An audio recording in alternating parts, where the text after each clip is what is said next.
Exercise 3.2 class 10th का NCERT का question है। एक्सरसाइज 3.3 का क्वेश्चन नंबर 3 है, form a pair of linear equations for the following problems and find their solution bye substitution.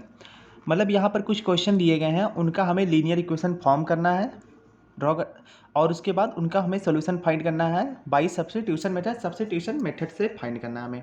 तो पहला है इसमें, the difference between two number is 26, the one number is 3 times the other, find them। मतलब दो number ऐसे हैं जिनका difference कितना है 26 है, और क्या दिया, one number is 3 times the other, और एक नंबर यहाँ पर दूसरे नंबर का क्या है 3 टाइम्स है। तो इस वीडियो को देखने से पहले इसका 3.3 एक्सरसाइज 3.3 का फर्स्ट पार्ट मैंने अपलोड कर दिया है, उसको भी पहले देख लीजिए, तब उसके बाद ये समझ में आएगा क्लियर पूरा। तो यहाँ पर क्या है, difference between two number is 26। तो दो नंबर हमें एज्यूम करना है। Let x and y are two numbers. X Y दो नंबर हैं जिसमें से क्या है, एक नंबर क्या है ग्रेटर है, तो उसको हमने क्या मान लिया, x ग्रेटर देन y। ऐसा क्यों, क्योंकि difference between two number is 26। दो नंबर के बीच का डिफरेंस कितना है 26। इसका मतलब ये हुआ एक नंबर दूसरे से ग्रेटर है, तभी तो डिफरेंस यहाँ पर क्या मिल रहा है 26। तो पहला इक्वेशन क्या मिल जाएगा, difference between two number is 26, x minus Y equal to क्या आ जाएगा 26। इसको हमने मान लिया इक्वेशन फर्स्ट। अब उसके बाद क्या दिया है, and one number is 3 times the other. One number x greater है जो कि क्या है y का 3 टाइम्स है, तो इसको हमने क्या मान लिया इक्वेशन नंबर 2। अब क्या करेंगे, substitute x equal to 3y in equation number first. x equal to 3y equation number first में सब्सटीट्यूट कर देंगे, तो यहाँ पर क्या आ जाएगा, x की प्लेस पर क्या आ जाएगा, ये है x minus Y equal to 26, equation 1 है ये, और x की प्लेस पर क्या रख देंगे हम 3y। तो क्या आ गया 3y minus Y equal to 26, और यहाँ से y इक्वल टू क्या आ गया 26, सॉरी 3y माइनस वाई क्या आ गया 2y, और 2y equal to 26, and y equal to 26 upon 2 equal to क्या मिल गया 13। तो y इक्वल टू क्या आ गया हमें 13 मिल गया। अब दूसरा नंबर क्या है, इस y की वैल्यू हम इक्वेशन 2 में रख देंगे। अब क्या करेंगे, put y equal to 13 in equation number 2। Equation 2 में हमने y की वैल्यू रख दी, तो x इक्वल टू क्या आ जाएगा 3 इंटू 13, और x इक्वल टू क्या आ गया यहाँ पर 39। तो x की वैल्यू 39 और y की वैल्यू क्या मिल गई 13, दोनों नंबर हमें यहाँ पर मिल गए। अब इसी का सेकंड पार्ट है, सेकंड क्वेश्चन है, क्वेश्चन नंबर 3 का second, larger of two supplementary angles exceed the smaller by 18 degree, find them। larger of two supplementary angle, तो दो सप्लीमेंट्री एंगल हैं, मान लेते हैं, let x and y are supplementary angles. x और y क्या है सप्लीमेंट्री एंगल्स हैं, तो यहाँ पर x plus y equal to क्या हो जाएगा 180 डिग्री, क्योंकि दो ऐसे एंगल जिनका सम 180 डिग्री है उन्हीं को क्या बोलते हैं सप्लीमेंट्री एंगल्स बोलते हैं। तो एक्स वाई अगर सप्लीमेंट्री है तो x plus y equal to क्या आ जाएगा 180 डिग्री। इसको हमने क्या मान लिया इक्वेशन नंबर फर्स्ट। अब क्या दिया है, larger of to supplementary angle. अब दो सप्लीमेंट्री एंगल है तो उसमें से एक एंगल क्या है लार्जर है, तो हमने क्या मान लिया x की वैल्यू जो है वो क्या है y से ग्रेटर है, मतलब x क्या है लार्जर है। तो क्या दिया, larger of to supplementary angle exceed the smaller by 18, मतलब जो लार्जर है वो स्मॉलर से 18 डिग्री ज़्यादा है। Exceed the smaller by 18 degree, larger जो एंगल है वो स्मॉलर कौन है y, उससे 18 डिग्री ज़्यादा है। तो ये क्या बन गया हमारा इक्वेशन नंबर 2। अब इस इक्वेशन को हम सब्स्टिट्यूशन मेथड से सॉल्व करेंगे, तो क्या करेंगे, substitute x equal to y plus 18 degree in equation number first. x equal to y plus 18 कहाँ पे सब्स्टिट्यूट कर देंगे इक्वेशन नंबर फर्स्ट में। इक्वेशन फर्स्ट क्या है x प्लस वाई, तो यहाँ पर क्या आ जाएगा y प्लस 18, x की प्लेस पर क्या रख दिया y plus 18, plus y equal to क्या है 180, y प्लस वाई क्या आ गया 2y इक्वल टू 180 माइनस 18, और यहाँ से 2y इक्वल टू 180 माइनस 18 क्या आ गया 162 degree, and y equal to 162/2 और इसको डिवाइड कर दिया तो यहाँ पर क्या मिल गया हमें 81 डिग्री। तो y की वैल्यू हमें क्या मिल गई 81 डिग्री। तो एक एंगल हमें मिल गया 81 डिग्री। अब क्या करेंगे, दूसरा एंगल x हम फाइंड करेंगे तो क्या रख देंगे, substitute y equal to 81 degree in equation number. अब चाहे इक्वेशन फर्स्ट में रखते हैं चाहे हम सेकंड में रख दें, तो इक्वेशन सेकंड में रख देते हैं, ज़्यादा इजी होगा। इन इक्वेशन नंबर 2 तो x इक्वल टू क्या है y प्लस 18, इक्वेशन 2 क्या है x equal to y plus 18 और यहाँ पर y की वैल्यू क्या रख देंगे 18, 81 प्लस 18 और 81 प्लस 18 क्या आ जाएगा 99 डिग्री। तो दो सप्लीमेंट्री एंगल्स थे यहाँ पर, x की वैल्यू क्या आ गई 99 डिग्री और y की वैल्यू क्या आ गई 81 डिग्री। तो दो सप्लीमेंट्री एंगल हो गए x और y, इनको ऐड करेंगे तो क्या मिल जाएगा 180, क्योंकि सप्लीमेंट्री एंगल का मतलब क्या होता है, ऐसे दो एंगल जिनका सम कितना हो जाए 180 डिग्री हो जाए। अब उसके बाद है हमारा क्वेश्चन नंबर 3, इसी का थर्ड पार्ट है। The coach of a cricket team buy 7 bats and 6 ball for ₹3,800 later she buys 3 bat and 5 ball for ₹750, find the cost of each bat and ball. अब इस क्वेश्चन को solve करते हैं। उसके पहले अगर आपने ABC मैथ को सब्सक्राइब नहीं किया है तो इसको सब्सक्राइब कर लें और कमेंट में मुझे बताएं कि ये टॉपिक आपको कितना समझ में आया, कैसा लगा। तो इस क्वेश्चन को हम सॉल्व कर लेते हैं। तो क्या मान लेते हैं, let cost of 1 bat is X rupee and cost of 1 ball is Y rupee. 1 bat का कॉस्ट हमने X रुपी मान लिया और 1 बॉल का कॉस्ट हमने Y रुपी मान लिया। अब यहाँ पर क्या दिया है, कोच कितने बैट खरीद रही है, यहाँ पर 7 बैट्स, तो क्या आ जाएगा 7x, 7 बैट।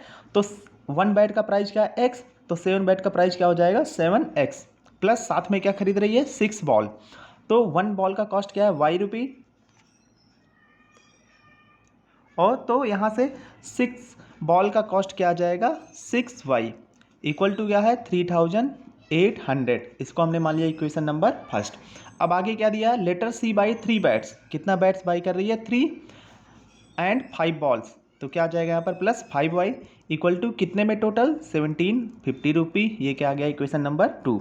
अब इन दोनों इक्वेशन को हम सब्स्टिट्यूशन मेथड से सॉल्व कर लेंगे। इन दोनों क्वेश्चन को सॉल्व कीजिए और कमेंट में मुझे बताइए कि इसका आंसर कितना आया और कितने लोगों का सॉल्व हो गया ये। बाकी अगर कोई डाउट हो तो मैं इसको सॉल्व कर दूंगा, जैसा भी आप बताएंगे कमेंट में।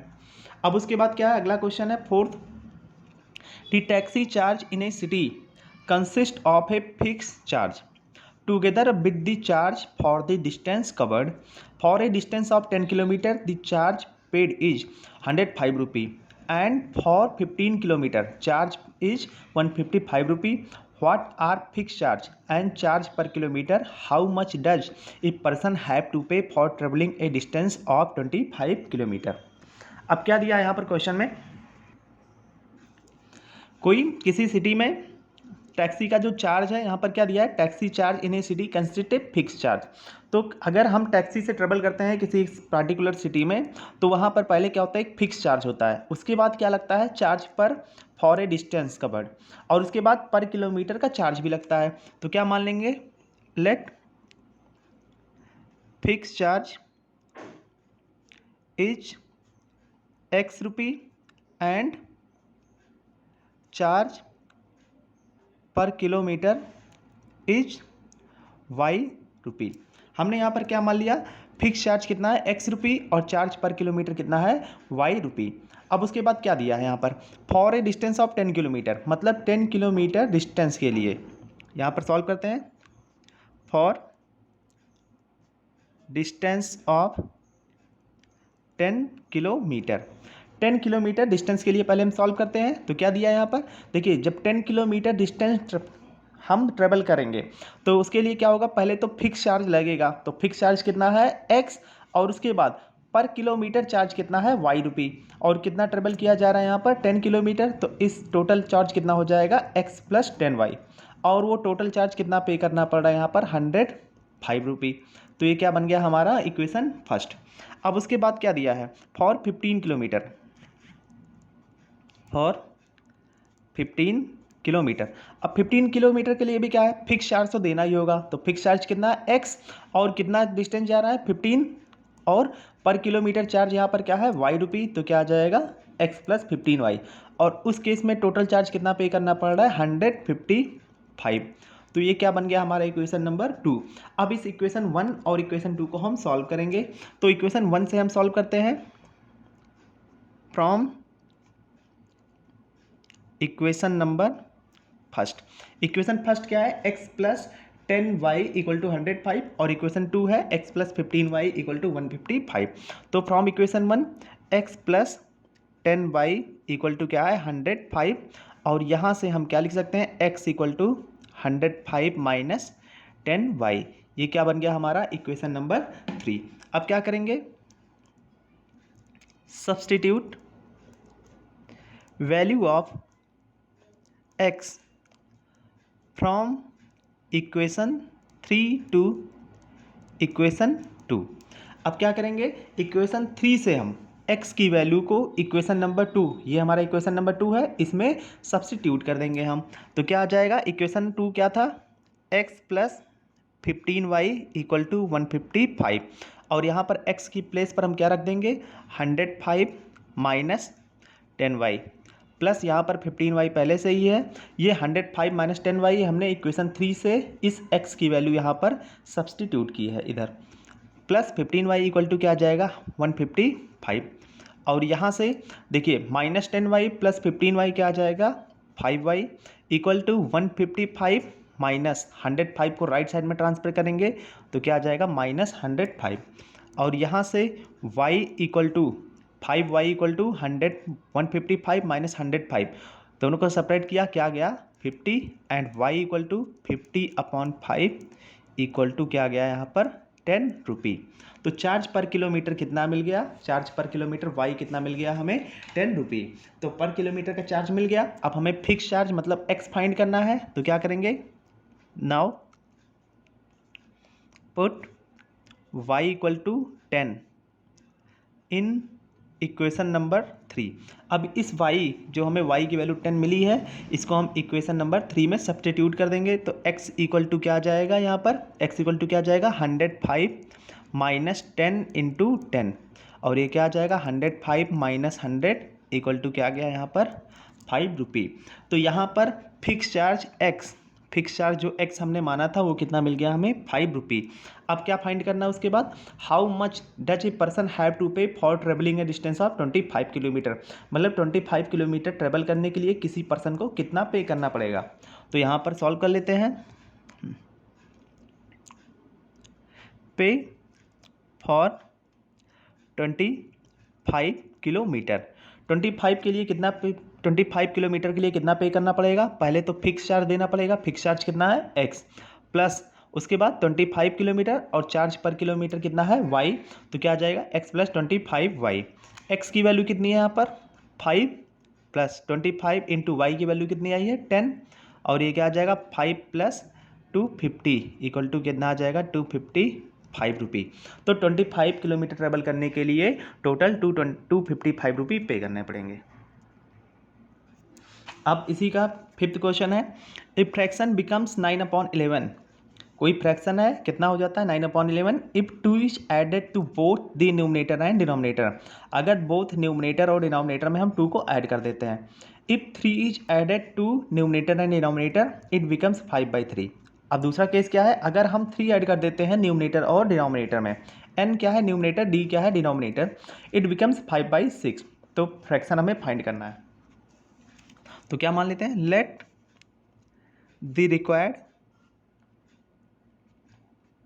Required fraction is x/y। तो हमने क्या मान लिया, जो हमें फ्रैक्शन रिक्वायर्ड है वो क्या है x/y, जहाँ पर x क्या है न्यूमरेटर और y क्या है हमारा डिनोमिनेटर है। अब क्या हो जाएगा, fraction becomes 9/11 if 2 is added to both numerator and denominator. तो न्यूमरेटर में कितना ऐड किया जा रहा है 2, और डिनोमिनेटर में भी कितना ऐड किया जा रहा है 2, तो फ्रैक्शन हमारा कितना हो जाता है 9/11। यही तो दिया है ना यहाँ पर, if 2 is added to both numerator and denominator, तो न्यूमरेटर x में 2 ऐड कर दिया और डिनोमिनेटर y में भी 2 ऐड कर दिया, तो फ्रैक्शन कितना बिकम्स 9/11, तो 9/11 के इक्वल कर दिया। 11 का इस साइड में ट्रांसफ़र किया, y + 2 को इस साइड में ट्रांसफ़र किया, तो 11 का मल्टीप्लाई x + 2 में हुआ, तो क्या आ गया 11x + 22 इक्वल टू 11 का मल्टीप्लाई 2 में हुआ तो 22 आ गया। ऐसे y + 2 का मल्टीप्लाई 9 में हुआ तो क्या आ गया 9y + 18। 9y को इस साइड में ट्रांसफ़र कर दिया तो क्या आ गया 11x माइनस यहाँ पर प्लस था तो क्या आ गया -9y इक्वल टू 11 - 22 और 11x minus 9y equal to 18 - 22 क्या आ जाएगा -4 और ये क्या बन गया हमारा इक्वेशन नंबर फर्स्ट। तो इक्वेशन फर्स्ट हमें मिल गया 11x - 9y इक्वल टू -4। अब उसके बाद क्या दिया है if 3 is added to both numerator and denominator. अब से क्या हो रहा है न्यूमरेटर में कितना ऐड कर रहे हैं 3 और डिनोमिनेटर में भी 3 ऐड कर रहे हैं तो फ्रैक्शन कितना हो जाता है 5/6। सेम वैसे ही सॉल्व करेंगे तो क्या आ जाएगा 6x + 18 इक्वल टू 5y + 15। यहाँ से 6x इक्वल टू क्या आ जाएगा 5y + 15 - 18। 18 को हमने राइट साइड में ट्रांसफ़र कर दिया और यहाँ से क्या आ गया 5y - 3। 5y 15 - 18 क्या आ गया -3 और यहाँ से x इक्वल टू हम क्या लिखेंगे 5y - 3/6। इसको हमने मान लिया इक्वेशन नंबर 2। तो इक्वेशन 1 और इक्वेशन 2 दोनों हमें मिल गया यहाँ पर। इक्वेशन 1 क्या मिला 11x - 6y इक्वल टू -4 और इक्वेशन 2 यहाँ पर x इक्वल टू 5y - 3/6। अब क्या करेंगे हम अब इस x की वैल्यू हम इक्वेशन 1 में सब्सटीट्यूट कर देंगे। Substitute value of x in equation number first. इस x की वैल्यू इक्वेशन नंबर फर्स्ट में हम सब्सटीट्यूट कर देंगे तो क्या आ जाएगा यहाँ पर 11 टाइम्स 5y - 3/6 और -9y इक्वल टू -4। x की प्लेस पर यहाँ पर 5y - 3 हमने रख दिया। आगे सॉल्व करेंगे तो क्या आ जाएगा यहाँ पर देखिए 6 का मल्टीप्लाई या फिर पहले इसको ब्रैकेट को ओपन कर लेते हैं तो क्या आ जाएगा 55y - 33। 55y - 33 और 6 का मल्टीप्लाई यहाँ पर हुआ तो 9 × 6 क्या आ गया 54y अपॉन क्या है यहाँ पर 6 इक्वल टू -4 और आगे सॉल्व किया 55y - 54y क्या बचा y माइनस यहाँ पर 33।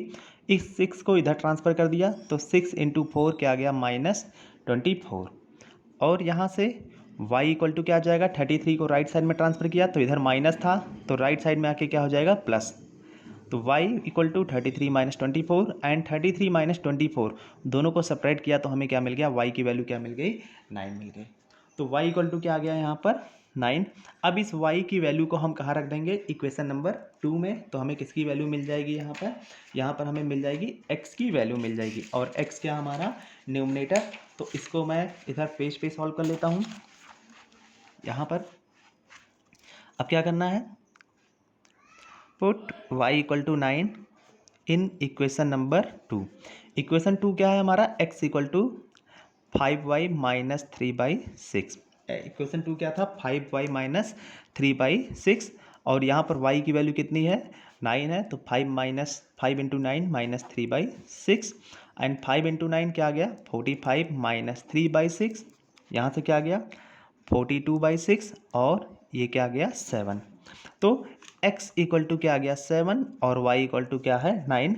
तो हमारा जो फ्रैक्शन है x अपॉन y क्या आ जाएगा 7/9। तो यही हमारा आंसर हो गया 7/9। अब इसके बाद अगला क्वेश्चन है हमारा क्या दिया है 5 years hence the age of Jacob will be 3 times that of his son। 5 years hence मतलब आज के 5 साल के बाद एज ऑफ जैकब की एज क्या होगी 3 टाइम्स होगी किसकी अपने सन के एज की। और क्या दिया उसके बाद 5 years ago 5 साल पहले की बात हो रही है Jacob age was 7 times age of his son. Jacob की एज क्या थी कितने टाइम्स थी 7 टाइम्स थी कब 5 years ago 5 साल पहले। What are their present age तो उनकी प्रेजेंट एज फाइंड करनी है तो क्या मान लेंगे let present age of Jacob is x year and son is y year. Jacob की एज हमने क्या मान ली, प्रेजेंट एज एक्स, और सन की क्या मान ली हमने वाई। तो यही एक्स और वाई हमें फाइंड करना है, मतलब प्रेजेंट एज हमें फाइंड करना है। अब पहला क्या दिया है, 5 ईयर हैंस, मतलब आफ्टर 5 ईयर्स। तो पहला क्या दिया है, आफ्टर 5 ईयर। तो 5 ईयर अभी के 5 साल के बाद जैकब की एज कितनी होगी, एक्स प्लस 5, और उसके सन की एज कितनी होगी, वाई प्लस 5, और वो कितने टाइम्स थी, 3 टाइम्स। तो यहाँ पर क्या आ जाएगा equation, x plus 5 equal to 3 times y plus 5। तो इससे हमारा एक इक्वेशन बन जाएगा। और दूसरा क्या दिया है, 5 ईयर एगो। तो क्या दिया है यहाँ पर, 5 ईयर एगो, 5 ईयर एगो है, तो जैकब की एज क्या रही होगी, एक्स माइनस 5, और सन की एज क्या रही होगी, वाई माइनस 5। तो इस हिसाब से, और उस समय कितने टाइम्स थी, 7 टाइम्स। तो यहाँ पर इक्वेशन क्या बन जाएगा, x plus 5 equal to 7 times y, sorry, x minus 5 equal to 7 times y minus 5। अब इन दोनों को इक्वेशन को आप सॉल्व कर लेंगे, तो इससे हमें एक्स और वाई की वैल्यू मिल जाएगी, वही क्या हो जाएगी, इसकी प्रेजेंट एज हो जाएगी। इसको सॉल्व कीजिए, और जो आंसर इसका है उसको मुझे कमेंट में बताइए। अगर कोई डाउट हो, ना सॉल्व हो रहा हो, तो मैं इसको भी सॉल्व कर दूंगा, ये आप मुझे बताइए कमेंट में।